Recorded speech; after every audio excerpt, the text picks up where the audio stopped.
it's Marley from the Energy Boutique with your energy forecast for Saturday, May 6th. So today we do have the moon moving out of the Scorpio energy that we've been sitting in for the last couple of days. That, of course, brought us our full moon lunar eclipse in Scorpio here yesterday. We have the moon moving into Sagittarius energy, which always brings a little bit of light back to this dark tunnel that we have been moving through. Of course, the Scorpio energy really illuminates us to a lot of the darker shadow aspects within ourselves. And from that, we allow those emotions to kind of rise to the surface. We acknowledge them, we integrate them, we release what is really no longer worthy of keeping around and supporting us and moving forward. And from that, a brand new truth emerges, a brand new path emerges, a brand new direction emerges, and that is what that Sag energy is all about. So anytime we move from the Scorpio energy to the Sag energy, first of all, it is a transition from water to fire, and that fire definitely warms us up, kind of dries us off, brings us back to a different state of seeing, of believing, of understanding. And then with that new mission, with that new purpose, with that new truth and direction, now we're starting to kind of see the greater, grander picture. We really move into a new level of confidence, a new level of self-esteem, if you will, of optimism, mostly because Jupiter rules over this Sag energy. And then we just kind of push the boundaries of what is possible for us now that we have a different perspective about ourselves, about our life, about our circumstances, and about the direction that we're now being kind of pushed into taking. So the moon will go void, of course, at 10:38 a.m. Eastern Standard Time. And then we lock into that Sag energy at 4:04 p.m., again, Eastern Standard Time. So it does kind of give us a little bit of a chunk of time where things are going to be super unstable, super uncertain. But of course, that's the state of being that we've been in for many, many moons now. So how would one be able to tell whether it is the moon being void, creating this confusion, chaos, and uncertainty, or it's eclipse season, or it's retrograde season, or it's because Pluto's in the underworld now, or because Jupiter is preparing to move into Taurus energy here over the next couple of days? There are so many different elements kind of being thrown at us right now in this particular chapter of our evolution, that how could we really put our finger on what is causing the craziness, the confusion, and the uncertainty. But just know that things get a little bit more intense with this particular window of time where the moon is kind of moving out of this Scorpio energy and preparing to jump into this Sag energy. And of course, we're still very much in the full moon window, still very much in eclipse energy. And it's an interesting dynamic because it almost feels like there is more of an intensity coming at us in the final hours of the moon being in Scorpio than what it is that we experienced even under the peak energy of the full moon here yesterday afternoon. So keep that in the back of that beautiful little brain of yours. Also, keep in mind that today is the last day that Venus will be in Gemini energy. She is preparing to move into Cancer energy, which is going to be a totally different energy, different vibration, frequency, dynamic altogether. I do have an astro forecast out about this particular event. And of course, if you downloaded your Taurus season e-guide, you would already had the heads up. And I'm hoping that you downloaded your May zodiac forecast so that you understand where these particular energies are manifesting in your physical realms.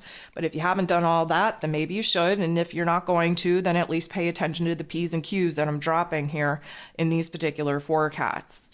So another interesting dynamic here today is that there's 10 aspects and all 10 involve the moon, which makes it a moon day on Saturday, who is ruled over by Saturn. Saturn, of course, the Lord of Karma in Pisces energy, looking to close out a 30-year cycle. So there's a lot of feels going on here. There's a lot of challenging beliefs, challenging emotions. There is a lot of perspective changing as well, because of course we're going through a death, a destruction in order for a new creation to be reborn. There's that.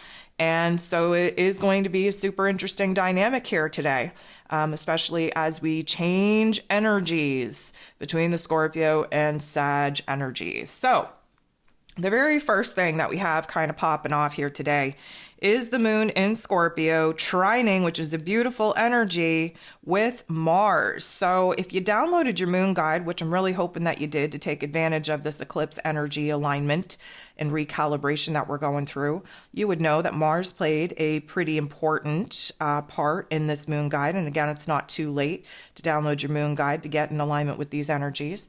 But Mars rules over Scorpio energy, so there's a little bit more of an intensity here than normal. And of course, Mars is in Cancer energy. It's a water sign. The moon is in Scorpio. That's a water sign. That's what gives us our trine. And of course, we dive into what trines are all about in the moon guide as well. But this is just going to kind of bring out more intensity. We're recognizing where it is that we have to come up with a strategy, where we have to be a little bit more deliberate in our calculated moves and moving forward. We are getting a grip on our emotional state, even though it doesn't really feel like that. We will have moments of getting a grip, of feeling grounded, feeling sure, of feeling stable. It's not going to stay around for too long, though, so take a mental snapshot of what that looks like and feels like. And basically, our perception, our understanding is changing. A lot of it just due to the fact that we're in eclipse energy. We're in a full moon that illuminates a different perspective, hidden details that we didn't otherwise see. And honestly, we're tapping into the intensity of the topics and themes of the Scorpio energy, which is death, which is transformation, which is desire. And realistically speaking, whether we had some unexpected events show us some not so good circumstances that we weren't really hoping for, or whether we had wildcard events really blessing us with elements, we are kind of being pushed away from one path, one direction, one choice, and into another. And so we are trying to kind of get a grip. We're trying to kind of ground out in this new energy and this new understanding and this new perspective. And Mars, who of course rules over our physical energy, our passions, our desires, this Cancer energy, it hasn't been too easy to identify some of those particular things, but we are piecing together what it is that we have to do in order to provide ourselves with a little bit more stability in our lives, to go after what it is that we need. Maybe not necessarily want at this particular point in time, but what it is that we need in order to feel safe and secure, not only within ourselves, but within our relationship dynamics and of course our physical circumstances as well. The moon in Scorpio will make a positive interaction with Venus, the goddess of love, beauty, worth, pleasure, money, in this Gemini energy. Really kind of, again, on the fence, debating between, should I stay, should I go? Should I stick with the old? Should I create something new? Is the grass really greener on the other side? I don't know. Do I have the bravery to find out? I don't know that either. Well, we are nearing the end of this Gemini energy, which means that Venus is at her critical crisis degrees on trying to wrap things up, pull the trigger, commit to one path, one direction, one idea, one vision over the other. And no doubt the Scorpio energy is definitely pushing us to choose the bigger, bolder, braver type of option, because again, we're living in extremes and a major transformation is needed.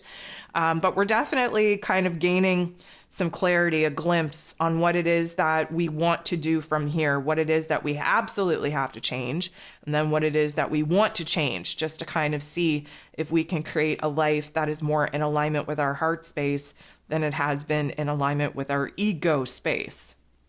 The moon in Scorpio makes a positive interaction with Chiron, the wounded healer, and this is definitely going to show us where it is that we're kind of tapping into new levels of boldness and bravery in order to grow, in order to heal, in order to get out of our own damn way.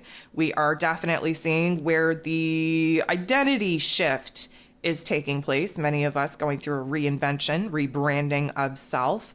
Now we're going to kind of take this new version of ourselves on a test drive, so to speak. And just recognizing where it is that, although, we don't have all the answers as of yet, we are starting to feel a little bit lighter. So that has to be a good indication that we're definitely purging some of those heavier energies.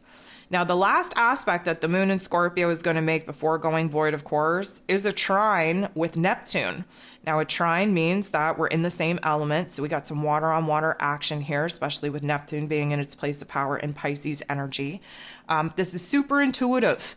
This is like gaining clarity, gaining psychic insight on where it is that we want to go from here, what the dream now is, what the vision now is, what it is that we've healed, where the soul contracts are falling apart in order for us to kind of find new ones, where there is a new timeline being offered to us with new opportunities for us to grow, for us to expand, for us to really reach our soul's potential. And so this is a definite good vibe.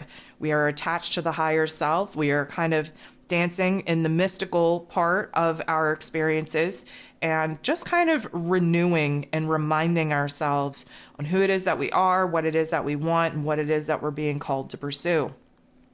Then the moon goes void. And while the moon is void, we have an interaction with Jupiter. And this is an interaction that might not be the best. It's not the worst either, but it does provide us a little bit of a choice point, a decision point, or maybe even just seeing a new opportunity emerge. Jupiter, of course, is the planet of growth and expansion, beliefs, abundance, blessings. He's been in this Aries energy since May of 2022. He will be soon moving into Taurus energy for the next year, which is going to bring a brand new bag of tricks. However, right now, this particular interaction is kind of showing us where we do have two very different paths, timelines, contracts kind of lying before us, and we don't know which one to choose. We just don't know which one is going to get us to where it is that we desire to be. And realistically, Jupiter kind of magnifies whatever it is that we're thinking and feeling. And because we are feeling some pretty extreme feels because of the Scorpio energy, and because we are still confused as F because of this eclipse and retrograde energy, this will likely be magnified. The indecision, the inability to choose, the inability to commit. We don't know what is right. And again, we're just trying to sort things out. While the moon is still void, we have a interaction with Venus that again will offer us a very similar type of perspective and opportunity to see the past very clearly, the decisions, the choices very clearly, but again, the division just as clearly as well. The distance between our heart and our head right now is kind of extreme. We don't really have a solid grounding point. And so this is probably going to bring up a lot of uncertainty for us and make us kind of waver on the things that we were feeling good about and question the things, of course, that are still on our docket to kind of explore and to feel good about. So then we lock into the Sag energy, as I previously mentioned, 4:04 p.m. Eastern Standard Time.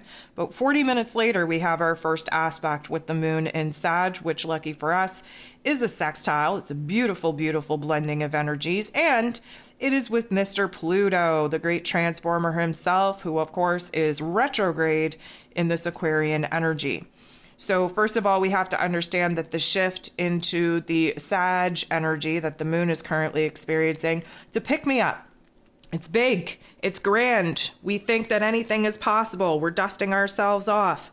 We kind of have a renewal, a refresher in our faith, if you will, in our confidence, in our optimism.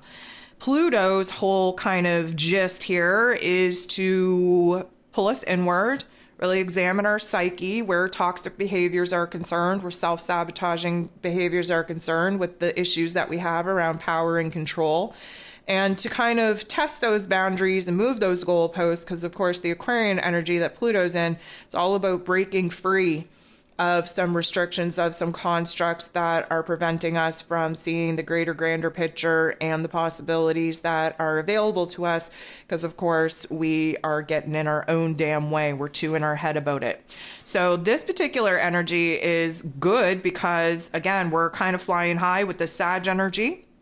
We're doing a deep dive in our psyche because of this Plutonian energy, especially being retrograde. And this is a sextile, which means that there is some sort of internalized emotional shift. And it'll likely take place, first of all, in our emotions. We might not even know what has changed. We might even sit back and say, well, geez, nothing's really changed, but I'm feeling more, hopeful and more optimistic than normal. And I'm just going to ride this. And then all of a sudden, these looping thoughts come back into our head, and suddenly they're not as detrimental or heavy or dark as they once were. We're really starting to see how things are rapidly changing in our inner realm with real no activation, circumstantial reason in our exterior realms for this magic to be happening.